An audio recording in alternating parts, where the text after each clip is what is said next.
Hi, I'm Coach Corey Wayne, and this is my video coaching newsletter. And the topic of this newsletter is going to be, I look forward to seeing you, honey. Got an email here from a viewer.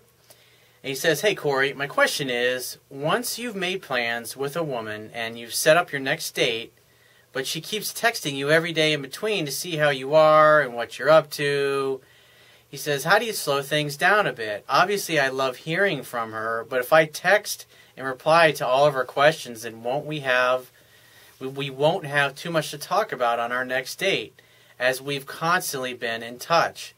I've tried just saying that I love hearing from her, but I'm super busy with work and looking forward to our date and that we can catch up properly then. But then she just keeps on texting blah, blah, blah, blah, blah, and is now accusing me of being cold with her. How do you get the balance right, man? He says, we text a lot. I know she really likes me. Before I came across your site a few weeks back, I used to text her back all the time. But because things were new for us back then, and we always had heaps of things to talk about, he says, now we're 3 months in, and at times I've come across as being a little soft with her. He says, I wouldn't say needy. It almost seems like she's satisfied by my words, then being fulfilled, she loses interest. So then I back off, and then a few days later she comes back again, and then we start the whole cycle again of her chasing and chasing for my attention. How do I train her to only text me a few times or none at all in between seeing her so that our relationship is real and is all about the time we actually spend together rather than electronic? He says, I hope that makes sense. I say it's a good question. Obviously, it's a common problem. I've been getting a lot of emails lately from guys like this. And the thing you got to understand is women naturally are going to do this. And as their interest for you grows, as their level of attraction for you grows, and you continue, as the weeks go by, to do things right with her, she's going to reach out to you more and more, want to talk to you more. And so what will happen is where you might initially start out, you call her once a week, you take her out for a date, then she's not going to wait for you to, like maybe the second or third week in. She won't want to wait until the following week to hear from you again. She'll text you a day or two later after your last date and tell you what a great time she had, just to say hello or whatever, and you just need to use that as an opportunity to plan your next date.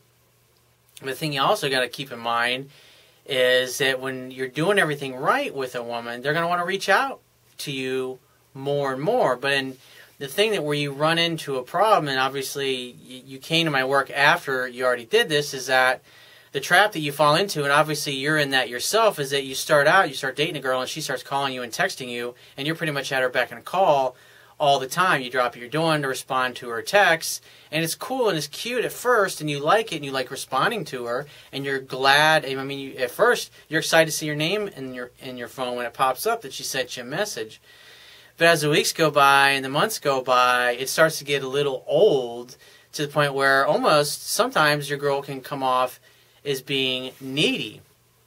And what you got to understand is as she falls for you more and more, you become the center of her life. So when she needs something, when she typically needs to lean on a guy for something, she's going to want to reach out to you for that stuff more and more as you guys become closer and closer. And like in your case, you're kind of already down the road a bit, and you in essence have trained this girl that you're always going to be available for her, and you're always going to drop what you're doing. It doesn't matter if it's 2 in the morning, you'll wake up and start texting with her because she wants to talk to you.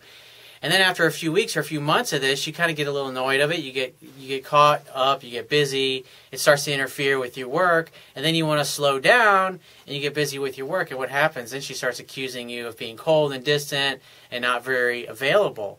So the best answer is to not get into these situations with women where you're always responding to them right away. And if you don't have anything going on in your life when your girl's calling you or texting you constantly, my question to you is, why aren't you at the gym? Why aren't you working out? Why aren't you going for a run for a half hour? Why aren't you doing cardio workouts? Why aren't you building a business on the side? Why aren't you hanging out with your friends just to keep up in your friendships? Because a lot of guys fall into these traps. It's like they always want a relationship, then they finally get in one, and then they blow off all of their friends and family, and nobody ever hears from them again, and they spend their whole life wrapped up in their girl's world. When you do that, it's like you basically train this girl, you're always going to be there. You're always going to be with her.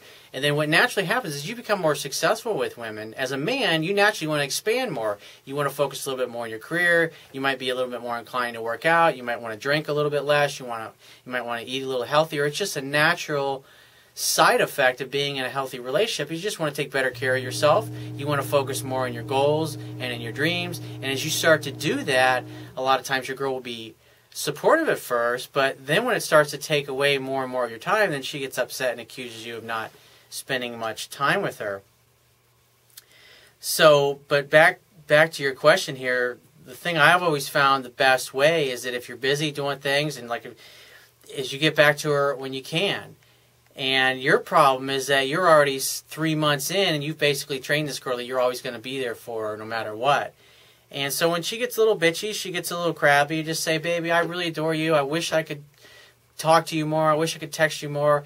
I mean, one of two things needs to happen. Either you've got to get her to stop texting you so much, or you need to spend more time with her because she feels you're not spending more time or not enough time. Because, like I said, as they fall more in love with you, they want to nest more. They want to spend more time. They want more and more of your time and more of your presence. And this goes on until ultimately you end up living under the same roof together, whether it's being married or you're living together, whatever it happens to be that your living arrangement. But that's what happens. You get closer and closer and closer until you basically become a family together.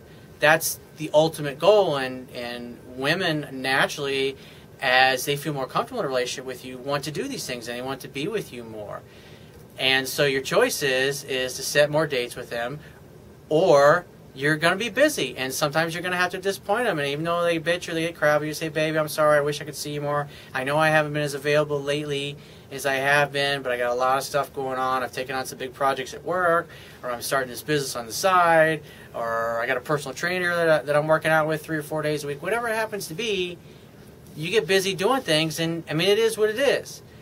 And she can be grouchy and say, I understand, I understand you're upset about it, but it's the best I could do. I'll see you Wednesday night, or I'll see you Thursday night. And so if you're not spending enough time, if she's constantly bitching at you and you're still just going out with her once a week, then what you should be doing is seeing each other more than just once a week. Because if you're with the right girl, if you're with a good woman, the kind of woman that you should be in a relationship with, meaning the more time you spend with her, the more you want to see her, the more you want to be with her. Now, if you've been dating this girl for 3 months and you can basically only tolerate her about once a week, then maybe you got to look at the fact that you might have gotten into a relationship with a girl that wasn't what you really wanted. But a lot of guys do that. They get into a situation with a girl that they really like her, but she's not what they ultimately want. But she's also not bad enough, or she's not.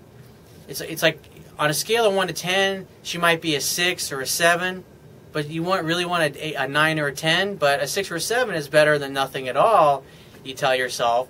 And so I see this a lot in my coaching practice, or guys that write in, is they get the first girl comes along, they get kind of caught up in a rut, they get caught up in a relationship, and they're just they get stuck in a trench of mediocrity, so to speak.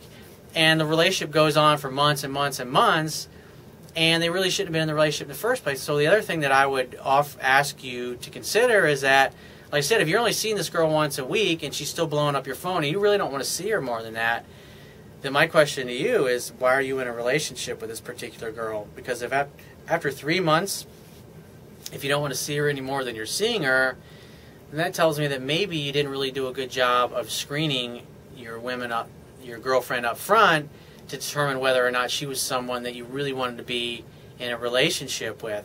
And for a guy who's never had women chasing him and pursuing him, and start applying the things that I teach, and then you start experiencing the things that I talk about, it's not as easy, especially when you've always been the one that's been getting rejected in essence. You've known nothing but getting turned down by the kind of women that you want. And then you get yourself into a position where it's pretty easy to meet women wherever you go, and then you go out with women 2 or 3 times, or maybe a month or whatever, you sleep with them several times, and then you just realize your feelings aren't growing for them anymore. As a matter of fact, you've kind of gotten turned off the longer you've gotten to know them. And sometimes these are really beautiful women, and if you've never been in the position where you've had to be the rejecter, it might be kind of hard for you to walk away from that. So those are some things I would consider. Obviously, talk to her, use some of the techniques that I talked about some of the things I say, but you got to look at how much time you're spending with her. If you've been together for 3 months, you pretty much should be seeing her just about every day and going out with her every day. You should be boyfriend, girlfriend. But if you're not seeing her that much, but yet you've got all that time to talk to her on the phone, either it means A, you don't really want to spend that much time with her, or B, you're simply staying away from her when you really want to spend more time with her. In that case, I would say you need to spend some more time with her and go out with her more, and then she won't be as bitchy. So if you have a question you want to ask me, go to my website, click the Contact Me tab, which will be on the left-hand side of your screen, send me 1 to 2 paragraphs max, and just give me several days to get back to you with a response. If you want to talk to me right away, the quickest way to get my help is to book a paid phone coaching session. You can do that by going to my website, click the Products tab, which will be at the top of your screen, and just follow the instructions. If you want to get a digital version of my Kindle ebook, on my website, underneath the email sign-up box, is a box that has a link that will take you right to the Amazon Kindle download page for my book. And once you get there, if you don't have a Kindle device, just download one of their free e-reader apps for your smartphone, tablet device, or your computer. And if you appreciate the value of the information I offer in these video newsletters, the articles on my website, and my ebook, you can show your appreciation by going to my website right now. And on the would-be toolbar at the bottom of your screen, click the PayPal donate button and donate any amount that you feel is equal to the value of the information. And I will talk to you soon.